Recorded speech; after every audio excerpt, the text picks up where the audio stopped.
Spoilers and offensive content to come. Wake up!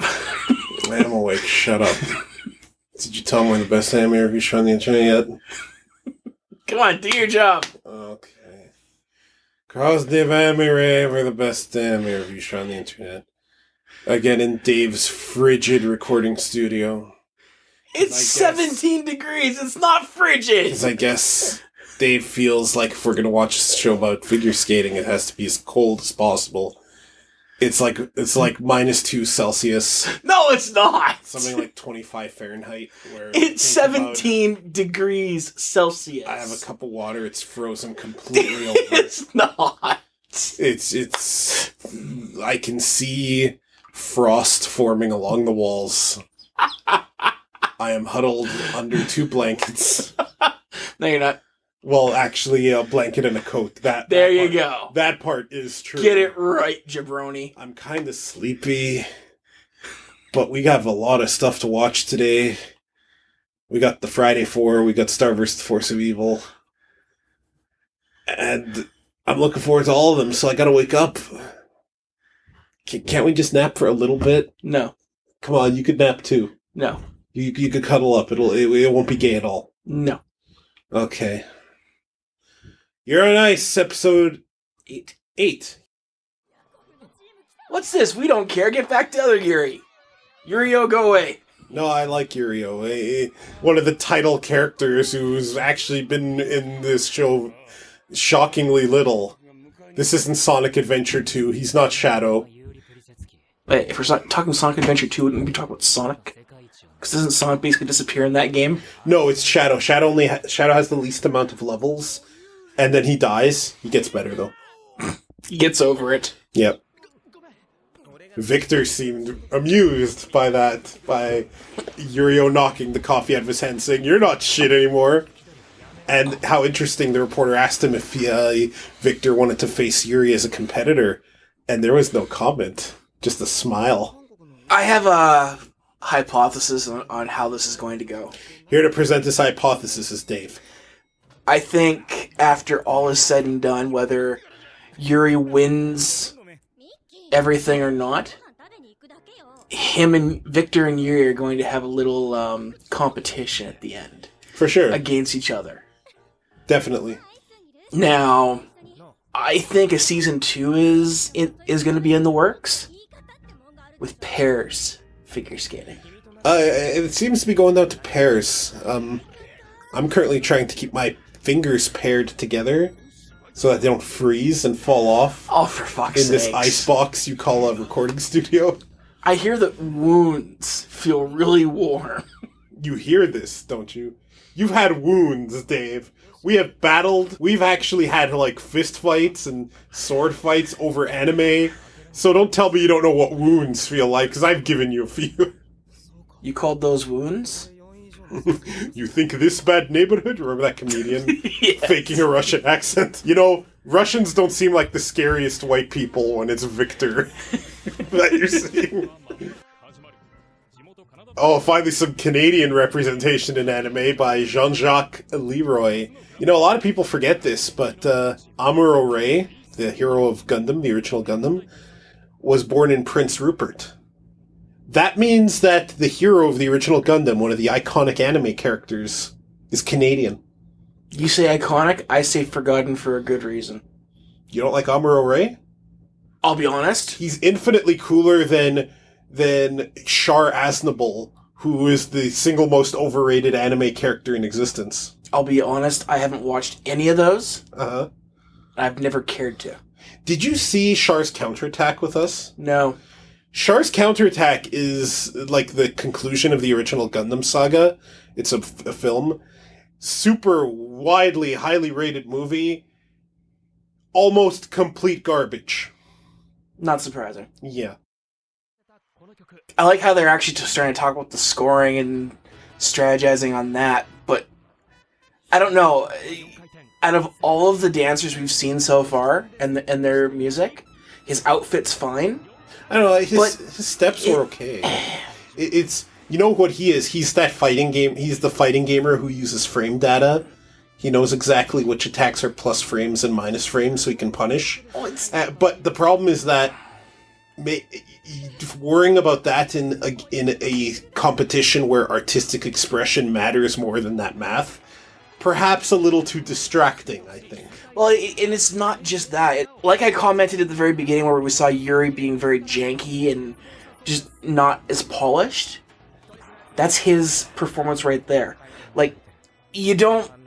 Having a stale face throughout your entire performance, not showing that you're either having fun or that you're going along with what your tune is, it's part of it. It's part of the personality of your piece. Mm-hmm, mm-hmm. And the Mambo kind of thing, I mean, if you're not getting into it, you're not showing what you've got, and his just kind of came off as flat. I will say this about Seung-gil, though. He has fantastic eyebrows. Sure. I'm so glad that this is all now technical. There's none of the bullshit from the old Olympics, where it was just arbitrary numbers from different teams and payoffs. Or racism. Blatant racism. Like, yes. who was that one black figure skater? I saw the post about this on Tumblr, but I recall actually seeing her in the Olympics. Yep. Who could do backflips. 1978. She was the only one able to do a backflip onto both skates. A single skate, you mean? Hang on, let me finish. Okay. And the Olympic Committee determined that it would hurt too many people, and unless a jump could be landed on one skate, it wasn't allowed. Mm-hmm. So then she one-upped it by doing a backflip onto a single skate in her final performance. And then she ended her skate with her back to the judges, basically showing her contempt for their bullshit. Now, that's the thing I reposted, right? I went further than that. Okay. I was remembering someone who did, like, not someone from the 70s, someone I remember seeing. She was a black figure skater, and she did do a backflip in a program, but I don't think it was an official Olympic scoring program. It couldn't have been. And I remember the judges saying something about how backflips are not allowed in Olympics, but yet they were talking about how talented she is to be able to do that so fluidly. Yeah, it's not allowed in one or two skates anymore. Okay. And honestly, it's probably for the best, because a backflip on ice, I mean, you could break your ankles, you could break your neck. The chance of hurting yourself is increased exponentially with a backflip. How long do you think it will take after we invent the tech that allows platforms to just float? Will it take for there to be figure skating on floating platforms? With gaps in between, where a misjump means a skater's death? Never. We're not in some Mad Max fucking world. You really think Mad Max would have a sport like that? Yes. Maybe the winter version of Mad Max. The Winter Wonderland version. The one in the Antarctic. That's just what he's trying to do, is he's trying to portray a knight. Yeah, that's, I really like it. I really like the almost armored, but not at all armored appearance. Yeah, it looks neat. And so we got a syscon on this one. Well, he obviously cares a great deal. I'm also wondering if her name is going to be translated in the dub as Sala or Sarah. As good as his performance was, I think it's the music as well. The starting off music for the characters that we were seeing were very, let's say, bright, and it went along with everything. It felt like it had a lot more life to it. Mm-hmm. These ones here seem like they're very, they're too serious, and just kind of blah. Yeah, I hear what you're saying. The creepy sister thing definitely doesn't help. Check out the knockoff Canadian Tire logo on the Canadian guy's coat. Oh, nice. The inverse of it. That is awesome. Hey, they obviously couldn't use the Canadian Tire logo. Obviously not. We'll put it up for comparison. Still, that's kind of cool.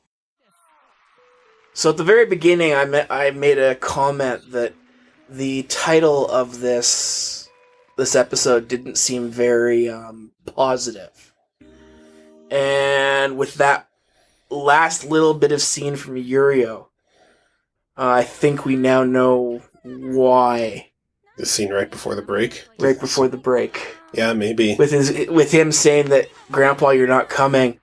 His grandfather may have just been in an accident or is dead. Oh no, the angst. Well, no anime can get away from that. I guess we should also comment now before Yuri does his piece here. That it's been confirmed that it was a kiss in the last episode. Just as I know, I kind of joked about no, just a hug and everything else, but wanting it to be a kiss.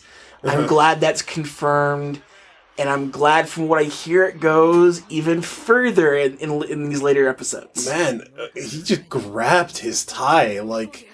In a way, look, these two are so gay for each other. It's awesome. It's like Get Backers all over again, and the thing is, it's like Get Backers all over again. Careful. And the thing is, I don't know. Yuri could be becoming a little obsessed, right? Like this power that's fueling him, it can become a weakness very quickly. Could be. He could go overboard, right? The meek kid suddenly getting a little too much confidence. That's a thing. Oh, that can hurt him too. I love that. It wasn't, damn, I'm done. It was like, nice. They're both like super happy for him. I hope that's the dynamic that happens, is that Yuri and Victor are just these dorky, like, older sibling figures to him, and Yurio's like, shut up! That would be awesome. Yeah, because you can be damn sure in the old days, any skater that might have been labeled as gay, lesbian, or anything other than quote-unquote normal would have been automatically awarded lower points because of politics and bullshit. And biases. Yep. No, bullshit, bias, same thing. Bullshit, biases, this terrible infestation called humanity that wreaks havoc on this fucking rock floating around the sun in this galaxy. Reality 7B. Something I've noticed is that Yurio seems to struggle near the end. I wonder if he lacks stamina and perhaps just kind of wills through it. Like, I remember back in Taekwondo when I was trying to keep up and not sit out all the time, I would just force myself to not sit out. And I tell you, it was agony for a while to keep up going past what I thought was my limit. Now, I eventually adapted. But I wonder, if because Yurio is quite thin. I wonder if he's not in the greatest of shape either. Like, I mean, I think he's in great shape for his body type. Mm-hmm. He may need a little bit more muscle, but stamina is a big thing in figure skating. It's why everybody was so shocked that Yuri tried the quadruple flip at the very end of the program, because by that time, like. That's why having your jumps in the second half is so important for points, because by the time that you get to the second half, you're usually you're trying to coast. Having the stamina to pull it off there gains you extra points, so he may not be able to put jumps in his later half because he may not have the stamina to land those jumps. Yeah, he might be being gassed. Yeah. Two things. One, in an earlier episode, Victor did say that Yuri, Japanese Yuri, has loads of stamina and that his confidence is the real issue. Mm-hmm. So because Yuri's also the kind of guy who gains and loses weight easily. It's just, I bet you even when he's at his fattest, he's still in great shape. He's just has this high metabolism and this incredible physicality. And secondly, I like to think that people watching our reviews of Yuri on Ice are getting from Professor Dave a bit of a primer on figure skating. If you think Dave has educated you on how figure skating works, say so in the comments, please, because I'm sure Dave will get a hoot out of it. I'm amazed I'm remembering so much, because I actually had friends of the family, they're kids. I've learned a ton about figure skating from you. We're figure skating. And watching this. They were the last Olympic couple to fail under the old system. The old scoring system? They were robbed by of all things, the Russians. I remember that. And then, weren't they retroactively awarded golds because it was determined? I don't remember if that was ever retroactively done, but it was how obvious it was that they were screwed. That was the final marble in the fuck you, we gotta revamp. See, I didn't even realize figure skating scoring went such a drastic revamp. Yep. It had to. It was basically... And this is why, like, they don't get demerits, but if they figure out that, okay, they're going to do a triple-triple, and they end up doing a triple-double, Mm-hmm. they get a small point decline, but they're not given a demerit. Whereas if you did a quadruple triple, instead of that triple, it's like, oh crap, you improved it. So you're not under the old system. If you deviated from your program at all, even if you did it better, demerit. So, but now if you had, say, a double plan, then you went double-triple, you could still score better. Oh yeah, you would score better. Okay. Like there is no more interpretation. Really having 6 judges there doesn't really make too much sense anymore because it is. Well, there has to be a check. If humans are grading this, there needs to be checks against both corruption and bias, and also mere human imperfection. It's kind of like in soccer, how there are corrupt refs who'll attempt to sway a game, but there are also imperfect refs who will see a fault where none was. And that's granted. You could probably get away with 3 judges, but the scoring is it's not fair. This is why we need machines to be refs in every sport. Well, as a Canadian, I am rooting for Jean-Jacques just a little bit, just for funsies. I also absolutely love his outfit. I'm a big fan of pinks and violets and purples, and this has all 3 of those. Needs a little more red for me, but still, the costume's great. Mm-hmm. It's also a lot more solid than most of the other costumes. Yeah, it is, isn't it? Most of the other costumes have been more sheer and reflective. This has been an educational show to watch. It's been awesome. Well, Jean-Jacques got first, and no, come on! The dog's gonna die! No! Oh! That dog better make it. Oh, God. Oh, I hate seeing animals get hurt in fiction and in real life. Oh, no. That's a trigger of mine. My mental state's all fucked now. Dave, what did you think of this episode? Well, they didn't do what I thought they were going to do. Oh, God, because of that, now I'm in a nervous sweat, and now I'm super way too hot. Get these blankets off of me. Welcome to 17 degrees. It's like fucking 38 in here now. Sorry, I interrupted you. Please continue. The episode was great. Up until that little bomb. It's an interesting development. The cliche thing would be for Yakov to try to sabotage Yuri. What I think is going to happen is Yakov is going to live by his pride as a coach and just do his best. But obviously there's a bit of a conflict of interest there, right? He wants his skater to go through. It's an interesting development for sure. Points to Yuri for telling Victor to go back. Yeah, you could, he immediately thought he wasn't able to. Yeah, he immediately thought of, he wasn't able to be there for when his puppy passed away, so he told Victor he's gotta go. He'll just take care of it himself, no worries. And, he totally would have, right? Because this is an emergency. It's an interesting development. We'll see what happens next time, for sure. Any more thoughts on this one? No, I think I said what I needed to during the episode. Excellent. I think I'm going to go cry in a corner now. Cosmic Anime Rave is just... God damn it. God damn it. I am fucked right now. But you know where you should go and not be fucked is animerave.xyz. That was a terrible finisher. I can't even finish properly. Dave, you're going to have to take over. You're going to have to do both our roles for Keijo. Tune in next time.